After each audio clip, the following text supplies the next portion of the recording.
Hey guys, this is Elias with Softfly, and in this video I'm going to show you how to import WooCommerce variable products using WPL import. Now, in this example, I have my file in Google Sheets, so let's click on the share button and change the general access from restricted to anyone with the link. Alright, now let's copy this link pushing on this button, and then let's go here to WPL import, choose download a file from URL, paste that URL here, and click on the download button. Alright, now that we get our file, we need to decide whether we want to create new items or update existing ones. These two are very similar because with the existing items import, you can also create new items. The main difference really is that with the existing items import, you can update products that are already here on your site. Now, as you can see, I don't have any products here, but if I did, I could update them using the existing items import. Now, if I choose new items, I can only create new products, which works for me in this example, but if I wanted to update products, I could only update products that were created by this same import. So if I had any other products here which I created manually or by running another import, I could not update those products using the new items import. So that's the main difference. But in this example, since I don't have any products here, it doesn't really matter. So I'm just gonna choose new items. Then I'm gonna choose WooCommerce products, and I'm gonna create new WooCommerce products for each record in my data file. All right. So all of this is looking good. I'm gonna choose to continue to step 2. And here on step 2, we just need to check that WPL import is reading our file correctly. Now, in this example, this all is looking good. These are the actual columns we have, and the data is looking really good too. So I'm just gonna go ahead and continue to step 3. All right. And here on step 3, it's very straightforward, guys. Just need to drag and drop the elements from this right panel into the fields you want those elements to go. WPL import won't limit you to use any specific element into a specific field or whatever. Just drag and drop whatever element from this right panel into whatever field you want those elements to go.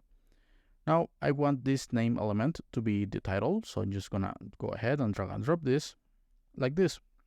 Now the description is here, and the short description is here. Cool. Now, guys, if you want, you can also use static data. I'm gonna say 10%. Yeah, 10% off. All right, and I'm gonna make this a title. H4 is good. Now this title is gonna be red. It's good. And yeah, you can also use other elements, like let's place here an horizontal line, and let's say here SQ. Let's make this bold, and let's add another element. All right, there is really no limit to what you can do here. You can get pretty crazy, and you can also edit the HTML of this. If you know HTML and a little bit of CSS, you can get pretty crazy here. Now this is looking good. Let's just hit preview, and you can see we have here our data. So let's continue with the import, and we have here the WooCommerce Add-On section.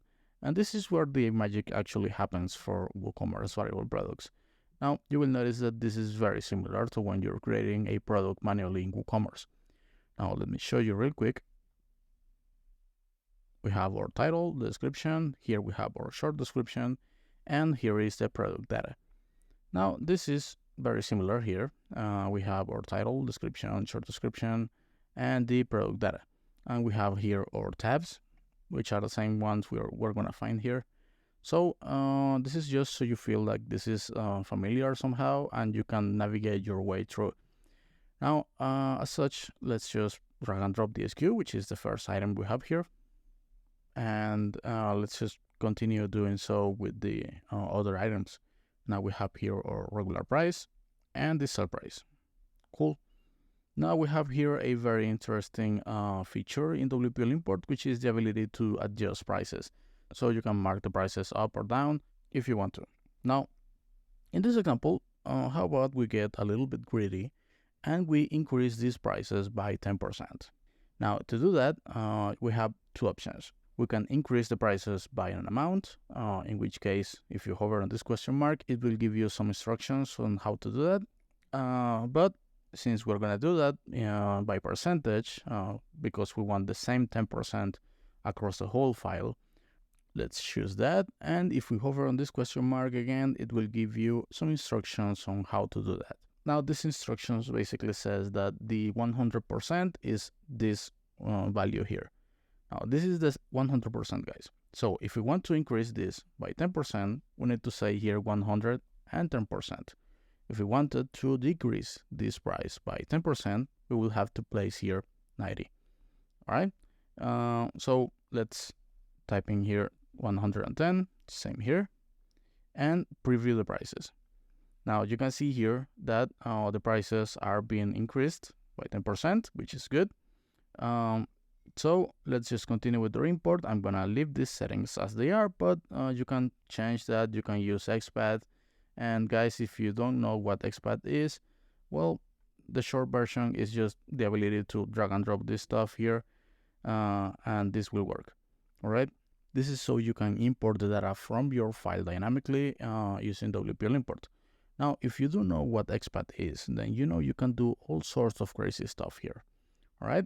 Now, for this example, we're not going to use this because I don't have any tag status element here in my import file. So I'm just going to leave this as it is, and WPL import will just import the default values. All right.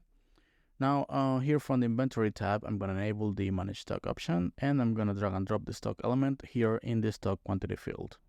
Now, for the low stock threshold, I'm going to choose 3, but you can use whatever number works for you. Now, this stock status element, I'm going to leave it as it is because I want WPL import to detect automatically whether the product is on stock or not based on the stock levels.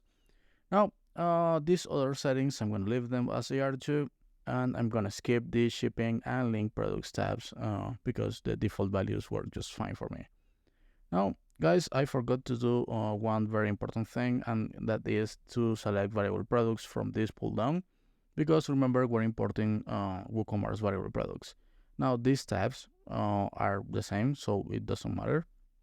But here on the attributes tab, we do need to decide a couple of things about the variations. So let's get on with that. And we have two attributes. We have size and color. So let's just add another attribute and type in here size and color. All right. Then let's drag and drop the values like so.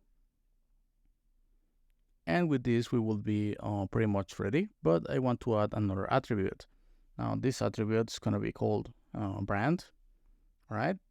Now, I don't have any brand element here in my import file, but it doesn't really matter because I want all of the elements to be in one single brand. And that brand is going to be Softfly. All right. This is so you know you can also type in here custom values, and WPL import will import them just the same. Now, guys, I don't see the point in creating variations from brand because, again, this all of the products are going to be from the Softfly brand. So I'm going to disable this. So WPL import only creates variations for size and color, not for brand. But I do want this attribute to be visible in the front end, and I do want it to be a taxonomy. So I'm going to leave all of the other settings like this. All right. Now we have here the option to link all of these attributes and create variations from them. Now I don't want to do that because here in our import file, we have all of the variations we want to create.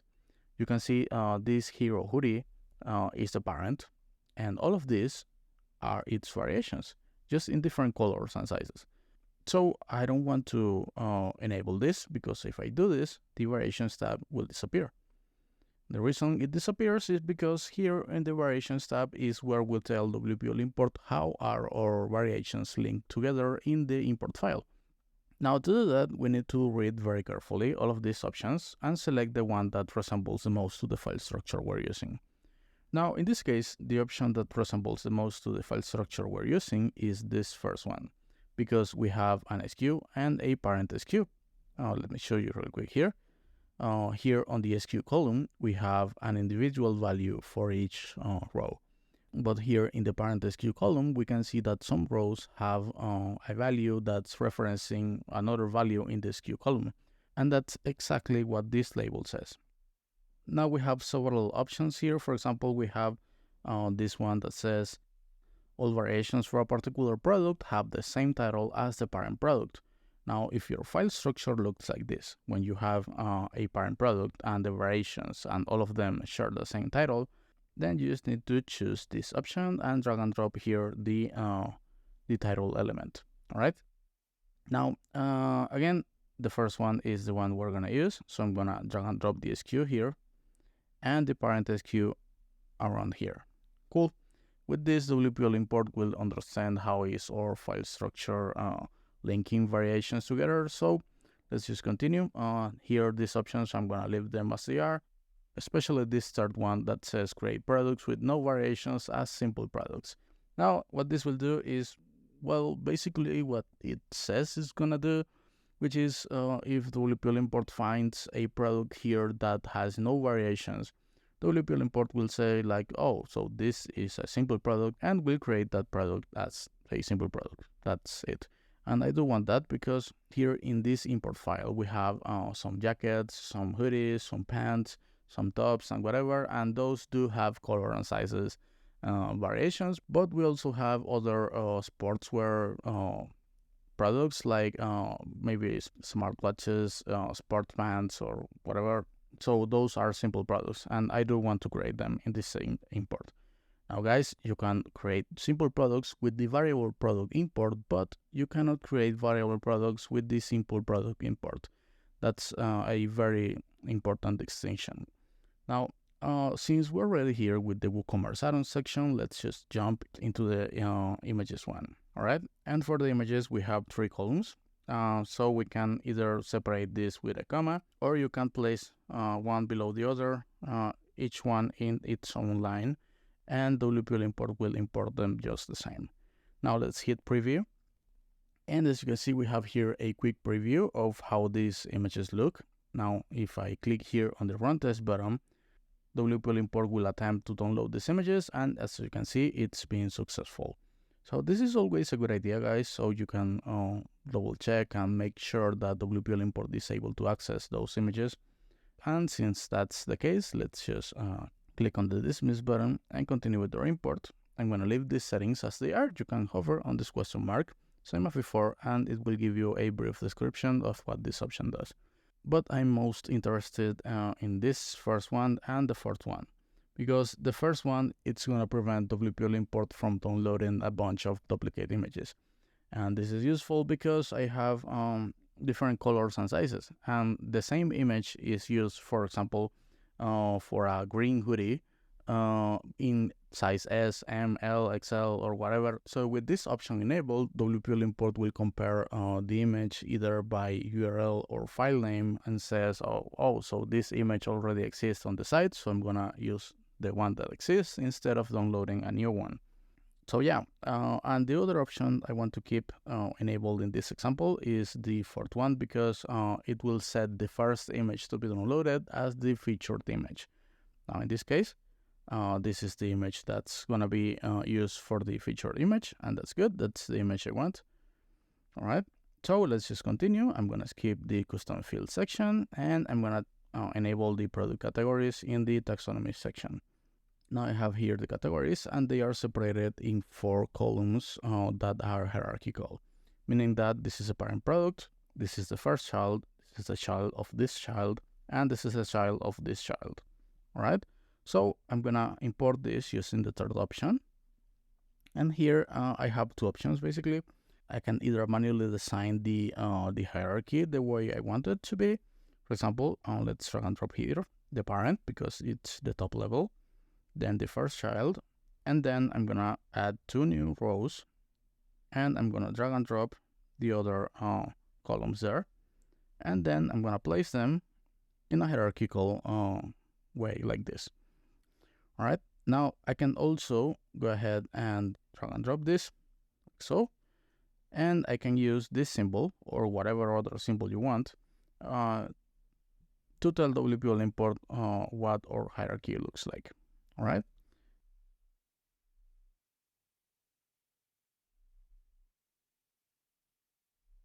All right, this gives us a lot more flexibility, but again, you can use whatever option works for you. I'm gonna use this one just because it doesn't really matter for this example, because we're gonna get the same result with both of them. Then we have the other product options, which is gonna be skipped entirely because this is just standard WordPress stuff. And then we have the function editor, which is very easily, guys, the most powerful feature in WPL import, because it will allow you to write and run PHP functions on your file. Now, guys, you don't need to know PHP. You don't need to know what XPath is. You don't need to know anything technical or super complex here to use WPL import. But if you do know all of these terms, then you can do all sorts of crazy stuff here. Now, if you want to learn more about all of this, you can go here to wplimport.com, click on the docs menu, and go nuts here. We have tons of info. We have here a custom code section. You can learn how to run PHP functions here. And we also have the developer section with our API and a lot of code snippets for different scenarios that you can just copy, paste, and modify to be used in your import file. Now, guys, if after reading our documentation you are still feeling a little bit lost, just click here on the support link on the menu and contact our support team. We'll be more than happy to help you out. Now, let's just continue with the import because all of this is looking real good. So let's click here on the continue to step 4 button. All right, and here, well, you can just go ahead and drag and drop elements to be the unique identifier, but for the most cases, you should be good just clicking here on the auto detect button, and WPL import will just take care of that for you. Now, these settings are mostly for when you need to rerun this import, and you can absolutely do it. Because let's say in the next week, you're gonna, I don't know, maybe add some products and maybe delete some others from your import file. Well, you do that, and with these options, you can control what happens if you rerun this import. Now, this option will control whether you want to create new products if WPL import finds any in this import file, or maybe you can choose to update existing products with the new data. For example, maybe the prices have changed or whatever. Well, you can control that here. And you can also control whether WPL import should just skip products whose data has not changed. You can also choose to do that here. And you can also choose which data to update. Now, this is very cool because maybe you don't want to update all of the data. Maybe you only want to update the stock levels or whatever. Well, you can do that here. For this example, though, let's just update all of the data. All right. And here we have the option to remove or modify products that are no longer present in our import file. Now, guys, again, let's say you deleted a bunch of products for whatever reason. Maybe you're gonna take those out of the market, or maybe they are no longer in stock or whatever. Well, if you choose this option, you have a lot of flexibility here to decide what happens with those products.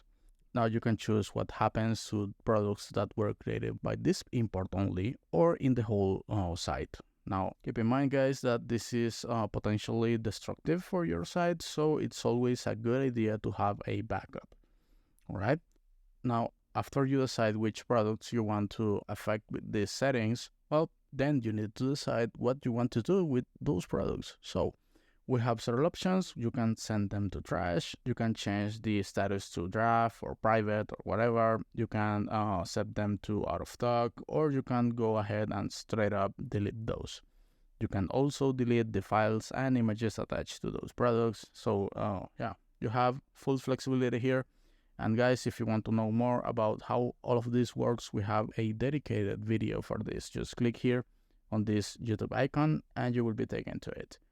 Now, this is not what I want to do in this example, so I'm just gonna disable this and continue with our import. Now we have here the scheduling options, and this is cool when you want to automate this process, because maybe you don't want to manually rerun this import. Maybe you want to offload that task, and You can do that either with the automatic scheduling options or using current jobs, and in which case, again, you will find a lot more info here in our docs, import, recurring imports, and here we have the automatic scheduling or the current jobs. Now again, this is in case you want to run this import automatically on a schedule. Let's say you want to update this every single day at 12 a.m. Well, just set that up here and WPL import will take care of that for you. Now, the settings are basically for debugging purposes. So if your import terminates for whatever reason, just go here and you can adjust some of these options, all right? Now, this option will allow you to import only specified records. For example, let's say I only want to import the first 100 records. Then I want to import the number 200. And then I want to import from the 300 to the 400, right? Hover on this question mark and it will give you the syntax to be used here, but it's very simple, right? Now, again, I don't want to do this. And here I'm gonna give this a friendly name. I'm gonna call this sportswear import. It's good. And continue with the import. All right, this is a brief summary, and since all of this is good, I'm just gonna confirm and run this import. Now guys, this is gonna take a minute or two, so I'm just gonna pause the video here and come back when it's ready. All right guys, so our import is complete. Let's see how our products look like. Cool, so we have here our products. We have 185 products, and this is good because that's the number of products we expected. Remember, some of these products, most of these products are actual variants. So all of these are gonna become one, which is the variable product. Cool, so let's see in the front end. All right, so we have this beautiful website and this is very good. Let's open this one up, see what's going on here. And cool, we have our 10% off static data, also the SKU, the description. You can see here we have different sizes and different colors and the brand Softlight, which is not used for variations. Now, if I go here and select a variation, you can see that the image changes. And that's great because that means that every single one of these variations has its own image. Now we have here our prices and the short description. Let's see how this looks in the edit product page, where we have our title description with the static data. We have the images, the SKU, the stock management. We have the category tree, which looks very nice. Now we have the short description. Here we have our attributes, which are size, color, and brand, which is not used for variations. Then we have the variations tab. And here we have 15 variations. All right. And all of them have different colors. It's good. Different SKU, different sell price, and regular price, stock quantities. So yeah, guys, that's it. That's how you import WooCommerce variable products using WPL import. Now, I really hope you enjoyed this video, and if you want to learn more about how to import or export other WordPress data like WooCommerce orders, products, maybe ACF content, maybe Jet Engine content, Metabox, and whatnot, just check out the other videos in our channel or go to our website at wplimport.com. See you next time.